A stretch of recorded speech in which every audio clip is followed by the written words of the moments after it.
Hey everyone, this is Steve. Is your knife sharp, but the wood keeps tearing or splitting?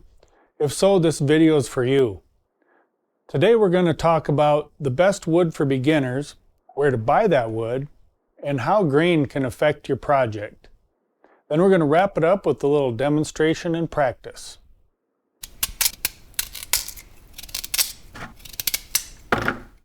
Welcome to the third episode in the series about how to make wood carving easier. And again, just to review that, if you haven't seen the previous videos, I'll link those in the description below and probably have them on the end card at the end of the video as well. And I'd highly recommend checking those out.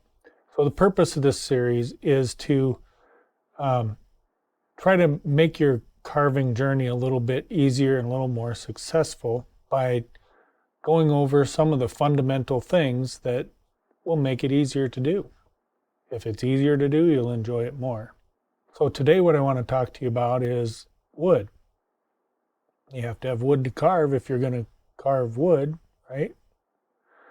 Okay, so I prefer and recommend basswood to everybody that wants to start carving. It's a really nice, it's considered a hardwood, but it's a soft hardwood, and it's usually got really clean, straight grain, and it's probably the most forgiving. So it's a good wood to practice on. A little later in the video, we'll go over a couple places that I like to buy the basswood from. There's several out there. There's also some to watch out for, and I just don't want people to try to start out with a poor quality or overly hard or difficult to carve wood. It makes getting started a lot harder. Okay, so what is wood grain? You hear people talking about it, see people questioning things in forums. So wood grain, if you take a look at like on the microscopic level of wood, of a tree, you'll see that it's made up of a bunch of tiny little straws. And those straws are what ends up making the wood grain. So to help explain this a little bit better, I've got this real fancy setup here. Real high quality carving knife. Nope, it's a piece of plastic. And I mentioned that it's made up of straws, the wood is. So like in this block of wood, our wood grain is running vertically like this. So that's kind of showing, if you look at that in a microscope, you'll see it's just a bunch of tiny little straws in there, pretty much. Okay. So when we're talking about carving with the grain, sometimes you'll hear people talk about carving downhill is the correct way to do it. And sometimes you'll hear me just say, well, you got to carve the right way. And that's kind of how I like to look at it. So what are we talking about? Okay, if you are carving, if you're cutting across these grains, called cross grain, and if you're doing that like on the end of a block of wood, we refer to that as end grain, and that can be the hardest place to cut. You have to cut through all of those walls of that grain to make your cut. Okay? Now, to say that you're carving with the grain would be you're carving in the direction that the straws or the wood grain is running. And you're kind of incrementally slicing through those walls instead of trying to go through all of them at once. Now, this carving uphill and downhill, or as I like to say, carving the right way or carving the wrong way, what that means and what that happens with what you'll see with your knife and the piece of wood, like if I'm carving downhill, okay, our wood grain is running horizontally now. Carving downhill would be carving down like this. So angling down through the wood grain. That's carving downhill. And that's a way you'll get a nice, smooth, controllable cut. Okay, carving uphill, or like I like to say, carving the wrong way, is when you want to go uphill or kind of into the grain. And what happens is your knife will catch those grains, some of them, and as you push your knife in there, it wants to split them and tear them apart. And what can happen is you'll kind of get in there and it'll just start ripping that, and it tears those straws away from each other, those wood fibers away from each other, and it'll bust out a piece of wood. That can be a problem if that happens. You're trying to carve somebody's nose or the end of a hat or something. That's why it's important to really kind of understand what's happening there and pay attention to it. That's a nice knife. Man. Before we get into the demonstration part of the video, I want to take a quick break and talk about something that can help benefit the channel. I run a small business called Hunter's Creations, where I sell the tools and supplies that you see me using in these videos. At hunterscreations.com, you'll find Badger State Blades carving knives, cut-resistant gloves, the finger safety tape to make those thumb guards, as well as some beginner-friendly patterns. We offer free shipping for any order over $20 to the United States, and you just might find some of my finished carvings on the website for sale as well. And I almost forgot, if you know anybody that's into quilting and is looking for a reliable and quick turnaround from a long arm quilter, we do that here as well too. Reach out to us through the email on the website and we can start a conversation about that. Now let's get back to that demonstration. Okay, so let's see how that works in a block of wood. And as we mentioned in the last video, your first carving shouldn't be necessarily trying to make a gnome or trying to make a face or trying to make something that you saw somebody else carving. We'll get there. But I challenge you to slow yourself down and work on the fundamentals and the basics. Like we mentioned in the last video, just work on the basic knife cuts and see how many shavings you can get out of a piece of wood. See how thin you can cut them. Just keep practicing that, okay? So I've got another piece of scrap wood. This is basswood. And it's got this kind of darker area in it. And it's just, I'm using it just to practice with. Those are great for that. So if you look at the end, kind of see the grain lines like the rings of the tree here. So the grain is running vertically like we mentioned before. So as I mentioned before, if we're going to cut across the end grain, remember that slicing motion from the last video? It's important to know. Let's clean up some of the saw marks off of here.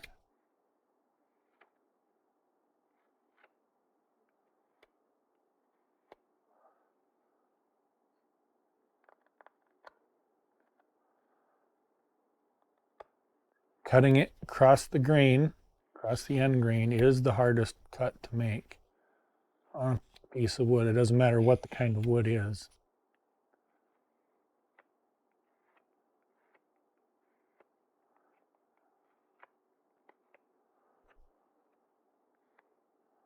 Okay. A little bit of a dull finish on here. It's still smooth. That tells me it's time to strop our knife. And we'll cover that in the next video. But for now, we're okay. Clean these little fuzzies off the edge. So you can see the growth rings in there. And I demonstrated how hard it is to cut across the wood grain.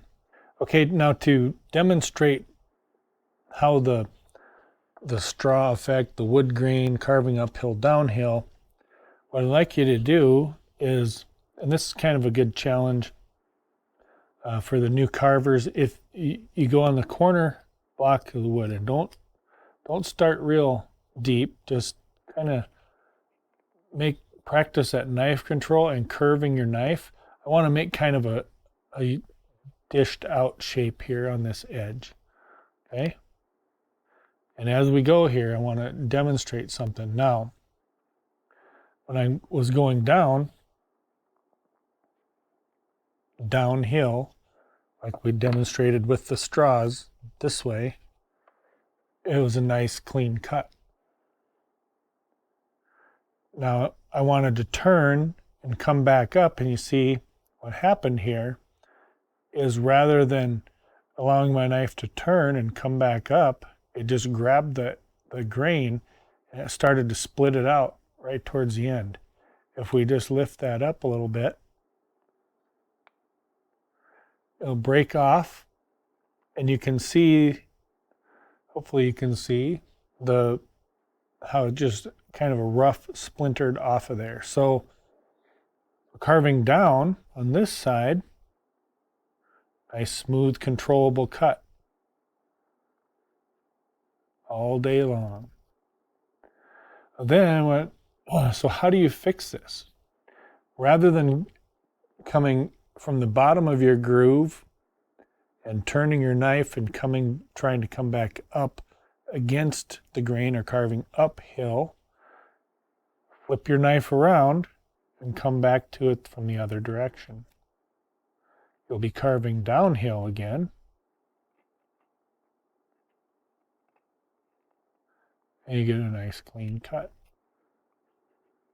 So grab a piece of scrap wood and just practice this. Again, like we talked about in the last video, practice thin, controlled cuts.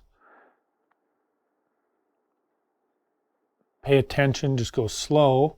Pay attention to when you feel that change, where you feel it change from slicing through the wood grain to kind of catching. Right there on this piece of wood. And it'll vary depending on how your grain runs, and then come back from the other direction and notice the slicing motion of the knife that we talked about last time. We'll come back to it. And let me know in the comments below. I'm curious to see if you guys are taking my advice and just spending some time making these basic cuts and practicing and really studying what's happening here with your knife and the piece of wood and the wood grain.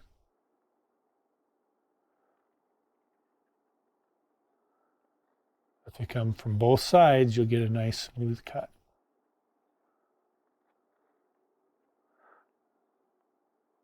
Like that. Again, just for demonstrations, if I come down this side and I get to the bottom, it just wants to catch and tear. Now, if you're carving a face or something that's important to you, that's a problem.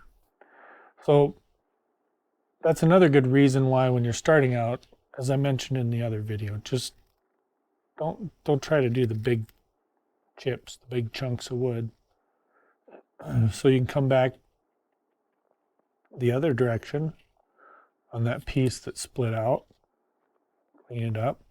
And sometimes here's a good demonstration. So we have this chunk, you see that piece split out. It wasn't even by my knife, it just split out. I'm going the wrong way. So if you have that happen, and you get that rough cut like that,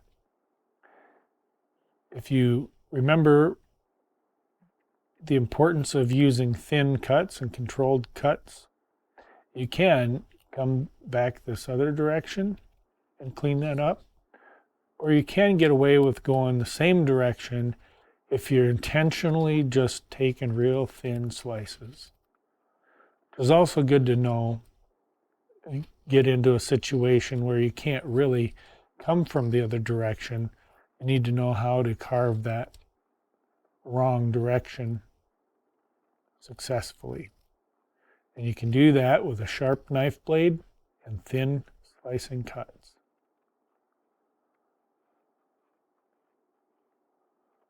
and we have it all cleaned up again. Okay, so let me know how successful you are with that concept, with pushing down in and understanding the grain. Did you have some pieces break off? If so, were you able to clean it up?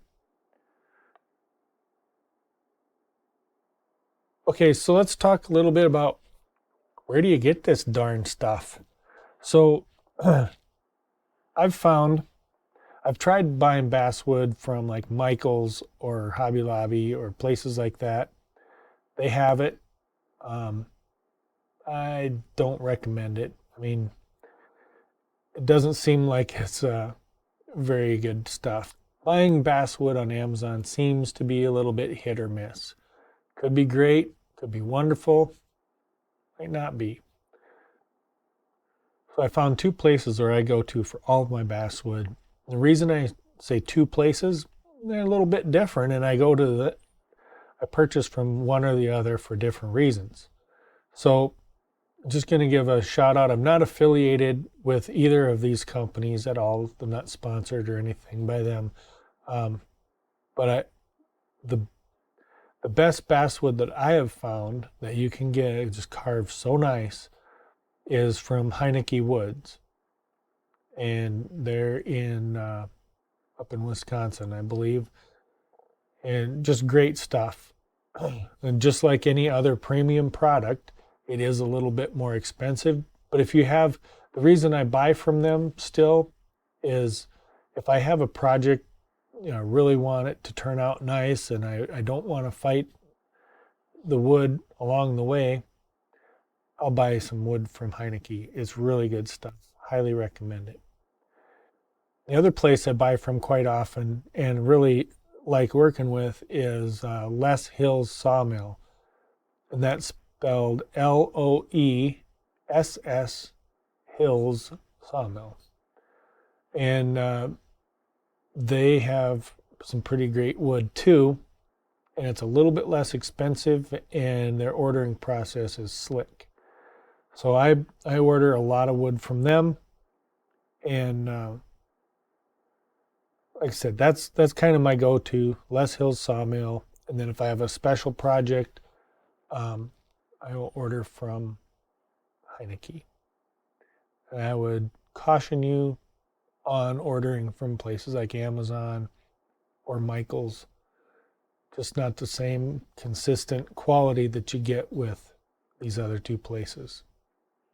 Again, this series is about making wood carving easier. So the last thing you want to do when you're trying to learn a new skill, you're trying to practice your knife angle and keep your knife sharp and all this stuff that you have to kind of learn to get into this hobby, the last thing you want to do is try doing all that on a really hard to carve piece of basswood. Well, that's going to wrap up episode 3 of this series. Hopefully you're enjoying this series so far and my approach on teaching the fundamentals, and that's what's going to make wood carving easier for you. If you are getting value from this, take a second and help me out. Click on that like button, subscribe if you haven't subscribed. And if you don't want to miss the next episodes in this series, hit the notification bell as well. Practice, practice, practice. And let me know in the comments how it's going. Go carve.